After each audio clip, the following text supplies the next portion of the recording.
పిత పుత్ర పవిత్ర ఆత్మ నామమున ఆమెన్. ప్రభు మీతో ఉందురుగాక, మీ ఆత్మతో ఉందురుగాక. పునీత యోహాను గారు రాసిన సువిశేషంలోని భాగము.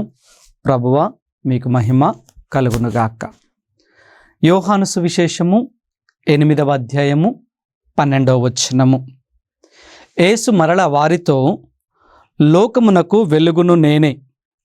నన్ను అనుసరించువాడు అంధకారమున నడవక జీవపు వెలుగును పొందును అనెను. క్రీస్తు ప్రభుని సువిశేషము.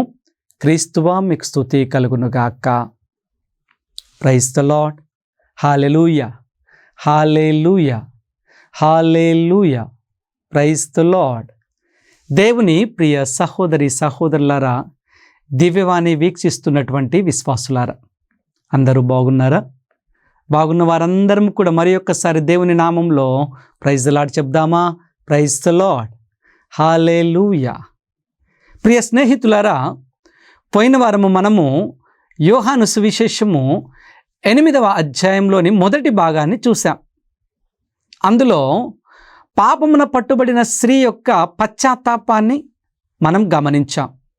ప్రభు అంటున్నాడు, ఇక నీవు పాపము చేయక జీవించుము, నేనును నిన్ను శిక్షింపను అంటున్నాడు అనే అంశాన్ని పోయిన వారం మనం నేర్చుకున్నాం. ఈ రోజున 2వ భాగము, నేను లోకమునకు వెలుగై ఉన్నాను, ఆ వెలుగును ఆస్వాదించిన వారు, ఆ వెలుగును పొందుకున్నవారు అంధకారంలో నడువరు అని వాక్యం సెలవిస్తూ ఉంది. ప్రియ స్నేహితులారు, ఈ వెలుగును గురించి కొద్దిసేపు ధ్యానిద్దాం. ఆదికాండము 1వ అధ్యాయము 3వ వచనాన్ని మనం చూసినట్లయితే, ఈ యొక్క భూమి అంతయు అంధకారంలో ఉంటున్నప్పుడు దేవాతి దేవుడు ఒక స్వరాన్ని పలుకుతున్నాడు. ఆదికాండం 1:3లో వెలుగు కలుగునుగాక అంటున్నాడు. అంటే త్రిత్వైక దేవుణ్ణి మనము విశ్వసిస్తూ ఉన్నాం.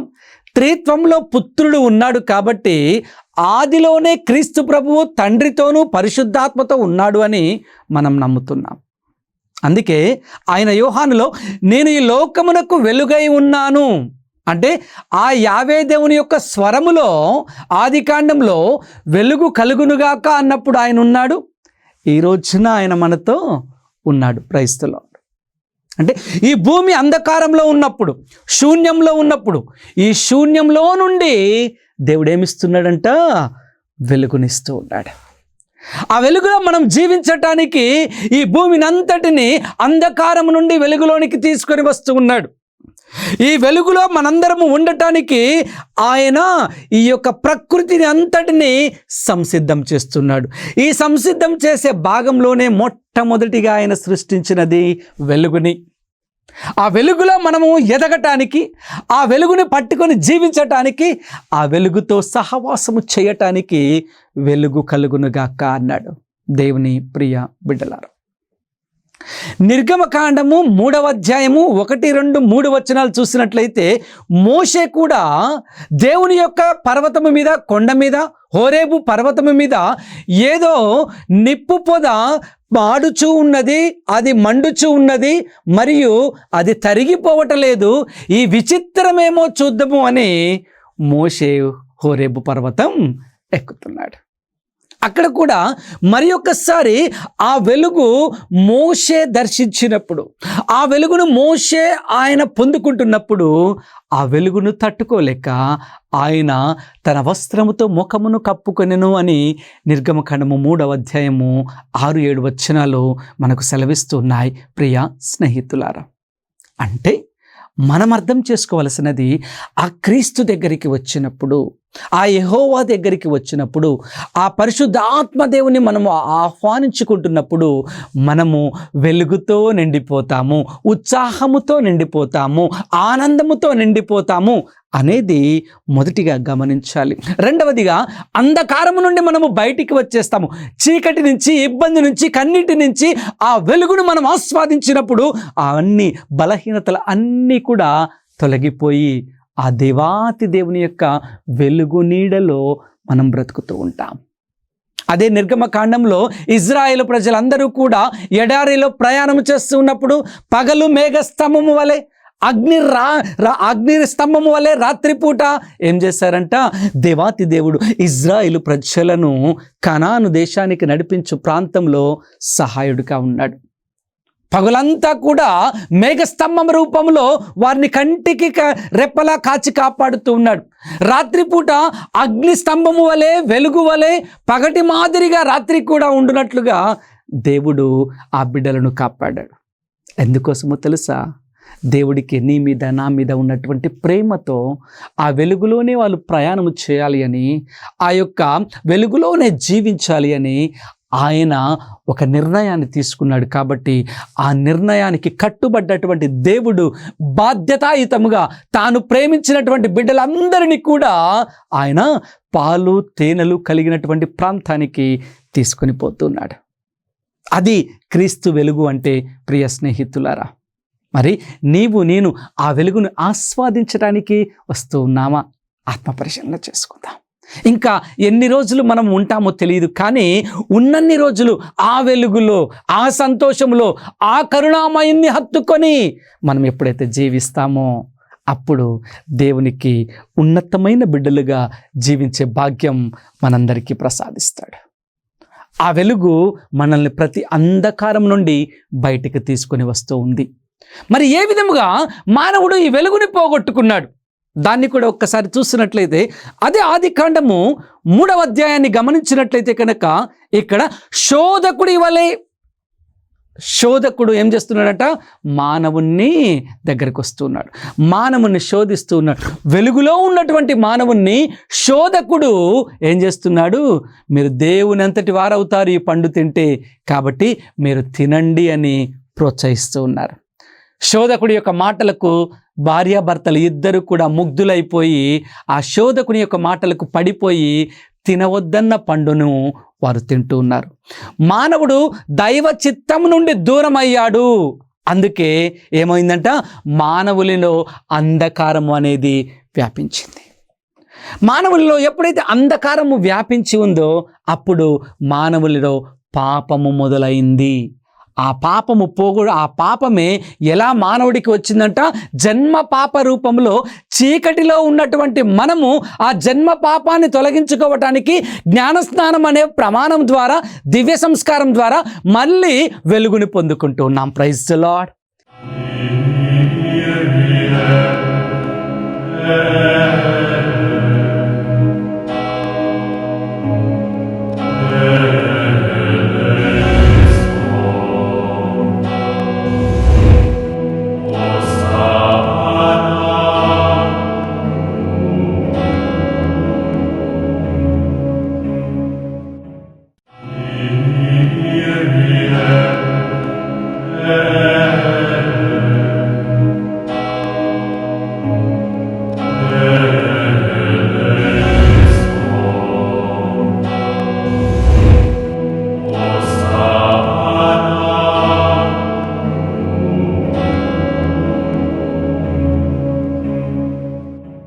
Praise the Lord. దేవుని ప్రియ బిడ్డలారా, ఆదాము అవ్వలు దేవుని యొక్క ఆజ్ఞను మీరి, దేవుని చిత్తాన్ని మీరి ఈ లోకంలోనికి అంధకారాన్ని తీసుకొని వచ్చారు.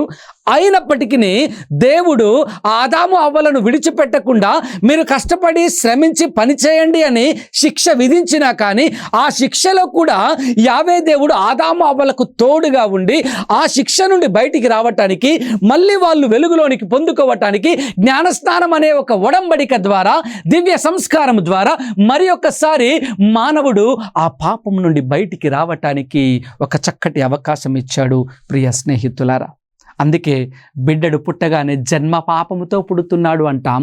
ఆ జన్మ పాపం తొలగించుకోవటానికే జ్ఞానస్నానం అనే దివ్య సంస్కారాన్ని అందిస్తూ ఉన్నాం. ఈ దివ్య సంస్కారంలో వెలుగును మనం ఆ బిడ్డకు అందిస్తూ ఉన్నాం. జ్ఞాన తల్లిదండ్రులు కొవ్వొత్తిని పట్టుకుంటున్నప్పుడు వెలుగుని స్వీకరించు, క్రీస్తు జ్యోతిని స్వీకరించు అని గురువు ఉచ్చరిస్తూ ఉంటాడు. అంటే ఈ యొక్క వెలుగును, క్రీస్తు జ్యోతిని స్వీకరించు అంటే అంధకారంలో నుండి బయటికి వచ్చి క్రీస్తుని నువ్వు ధరించుకొని పరిశుద్ధుడిగా క్రీస్తులో వెలగటానికి నీకు మరి యొక్క అవకాశాన్ని దేవాతి దేవుడు అందిస్తూ ఉన్నాడు అని మనము అర్థం చేసుకోవాలి. ప్రియ స్నేహితులారా, ఆ యొక్క జ్ఞానస్నాన ప్రమాణంలో మనము జీవిస్తూ ఎదుగుతూ వస్తూ మళ్ళీ పడిపోయినప్పుడు దేవుడు ఏం చేస్తున్నాడంట, తన ఏకైక కుమారుణ్ణి ఈ లోకానికి పంపిస్తున్నారు అని మత్తయి సువిశేషము 1వ అధ్యాయంలో మనం నేర్చుకుంటూ ఉన్నాం. ప్రియ స్నేహితులారా, ఇదిగో ఈ లోకంలోనికి లోకరక్షకుని పంపించబోతూ ఉన్నాను అని మత్తయి 1లో ఆయన మాట్లాడుతూ ఉన్నాడు. ఆ లోకరక్షకుని పేరే క్రీస్తు అంటున్నాడు. ఆ క్రీస్తుకు మరి ఒక పేరే ఇమ్మానుయేలు అంటున్నాడు. ఆ ఇమ్మానుయేలు అనగా అర్థం ఏమిటంటే దేవుడు మనతో వాసము చేయును అంటూ ఉన్నాడు. దేవుని ప్రియ బిడ్డలారా, చూడండి, యావే దేవుడు మనల్ని విడిచిపెట్టకుండా మన మీద ప్రేమతో ఆయన ఏం చేస్తున్నాడంట, ఆయన ఏకైక కుమారుణ్ణి మానవ రూపంలోనికి పంపించి మనలందరినీ ఆ వెలుగుకు హత్తుక్కునేదిగా చేస్తూ ఉన్నారు.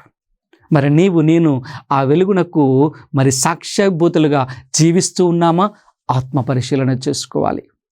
యోహాను సువిశేషము 1వ అధ్యాయము 6-7 వచనాలు మనం చూసినట్లయితే కనుక బాప్తిజ యోహాను సెలవిస్తూ ఉన్నారు, నేను ఆ వెలుగును కాదు, ఆ వెలుగునకు సాక్ష్యమియ్యవచ్చితేనే కానీ నేను మాత్రం ఆ వెలుగును కాదు అని ఆయన మాట్లాడుతూ ఉన్నాడు.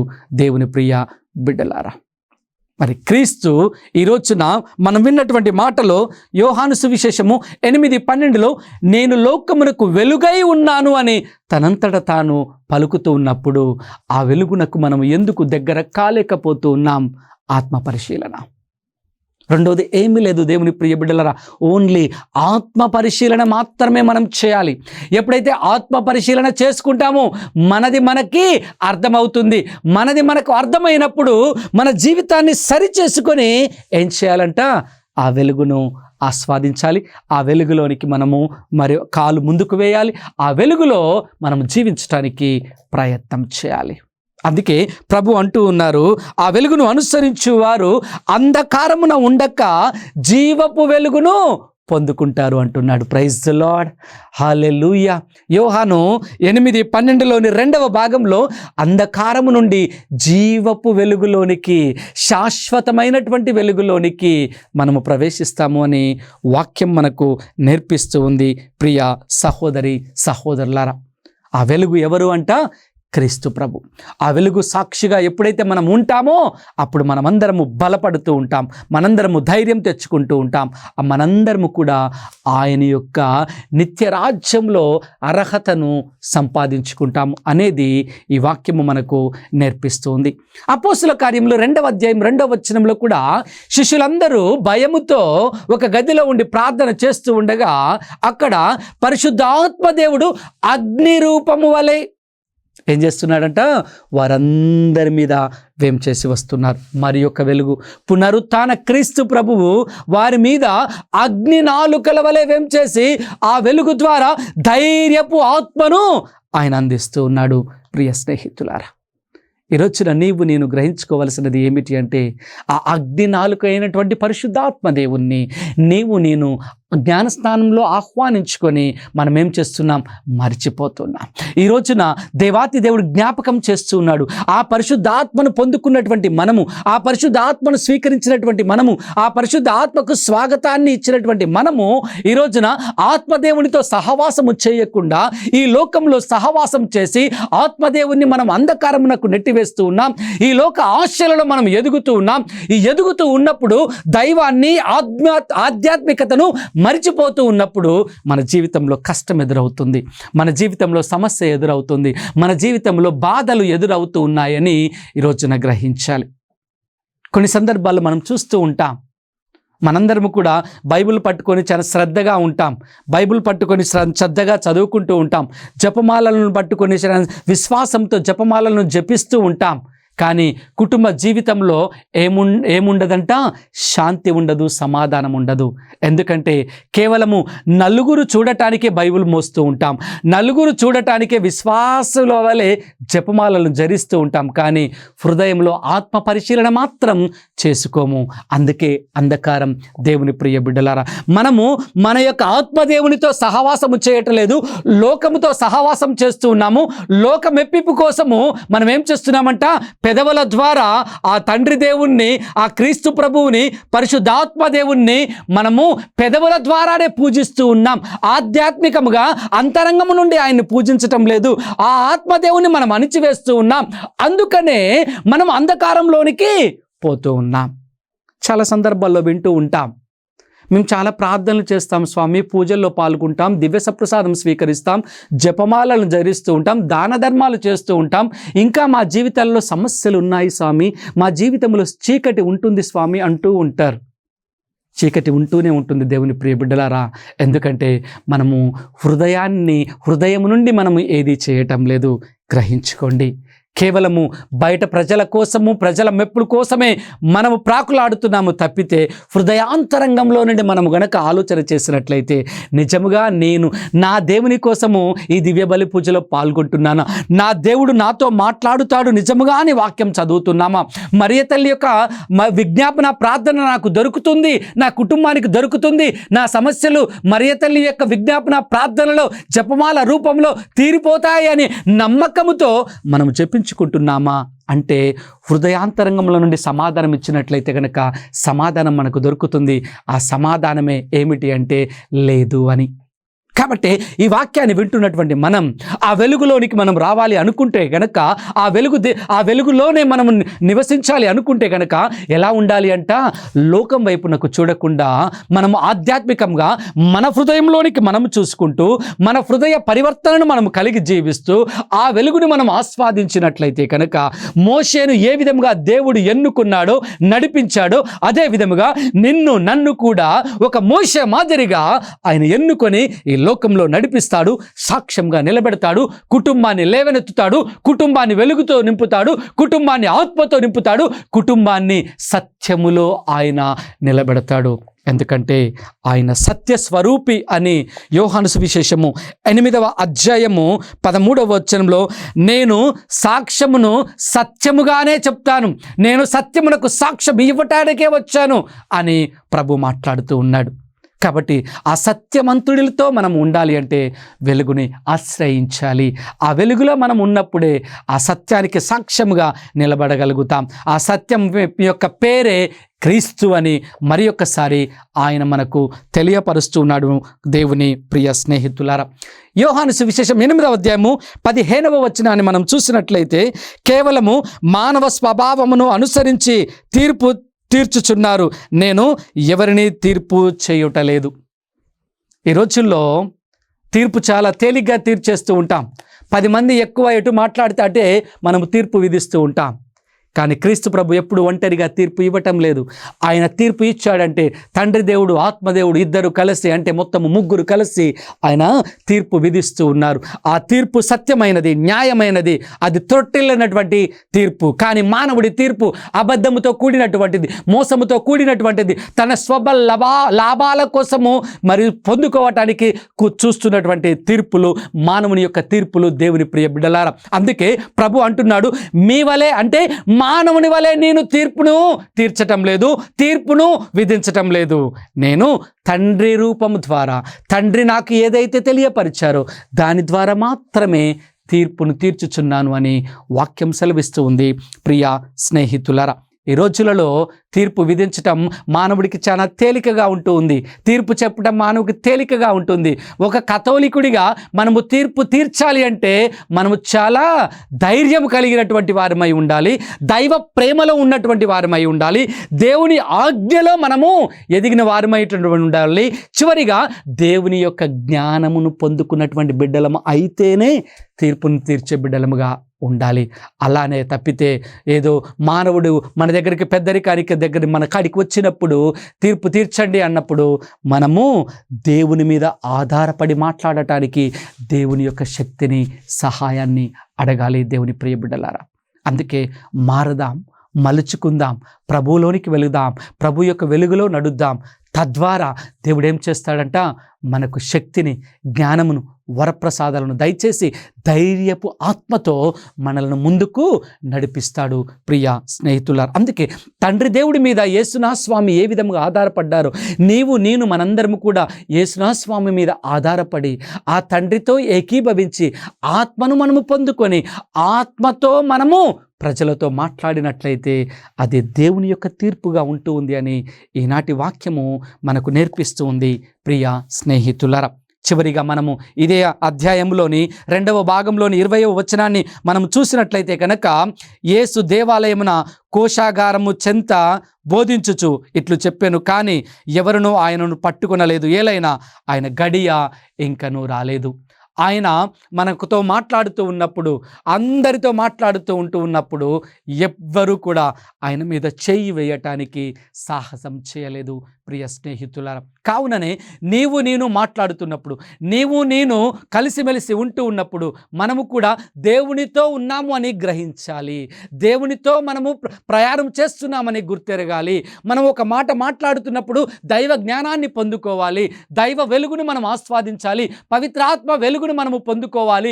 అప్పుడే ఏమవుతుందంట, ఆ సత్యస్వరూపుడు మనలో ఉండి మనతో మాట్లాడుతాడు. మనతో మాట్లాడుతున్నప్పుడు మన మీద చెయ్యి వేయటానికి ఎవరికి కూడా ధైర్యము సరిపోదు. కావుననే మనం ఈ వాక్యాన్ని ఆలకిస్తూ ఉండగా దైవ ప్రియ బిడ్డలారా, 2 విషయాలను బాగా గుర్తుంచుకోవాలి. మొదటిది, మనం వెలుగును ఆస్వాదించుకోవాలి, ఆహ్వానించుకోవాలి.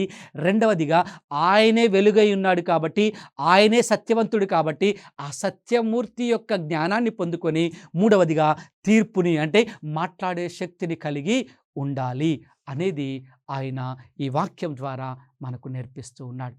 కాబట్టి అందరం ఒక్క నిమిషం కళ్ళు మూసుకుందామా? కళ్ళను మూసుకొని తలలు వంచి ప్రార్థన చేసుకుందాం. జీవమునకు అధిపతి అయిన ఓ సర్వేశ్వర, నేనే లోకమునకు వెలుగును అని వాక్యములో మాకు సెలవిచ్చావు. ఆది కాండం నుంచి ప్రభువా, నీవు మాతో ప్రయాణం చేస్తున్నావని మేము గ్రహించాం. నీ వెలుగు బాటలో మేమందరము ప్రయాణము చేయటానికి నీ ఏకైక కుమారుని లోక రక్షకుడిగా, వెలుగుగా మా మధ్యలోనికి పంపించావు.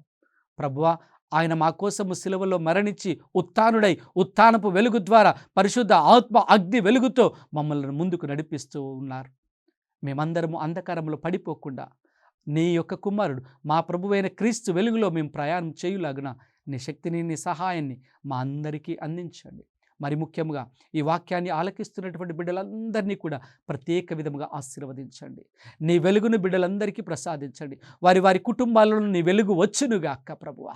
అవును ప్రభువా, నీ వెలుగును పొందుకున్న కుటుంబము అంధకారము నుండి తొలగిపోయి నీ యొక్క వెలుగుతో, నీ ఆనందముతో, నీ సంతోషముతో జీవించు బిడ్డలుగా ఆశీర్వదించమని మా నాథుడును మీ కుమారుడునైన యేసు అతి పరిశుద్ధ నామంలో అడిగి వేడుకొనుచున్నాము. Amen, amen, amen. ప్రభువు మీతో ఉందురుగాక, మీ ఆత్మతో ఉందురుగాక. సర్వశక్తిగల సర్వేశ్వరుడు పిత, పుత్ర, పవిత్ర ఆత్మ మేమందరినీ ప్రభు యొక్క వెలుగులో నింపుదురుగాక. ఆమెన్.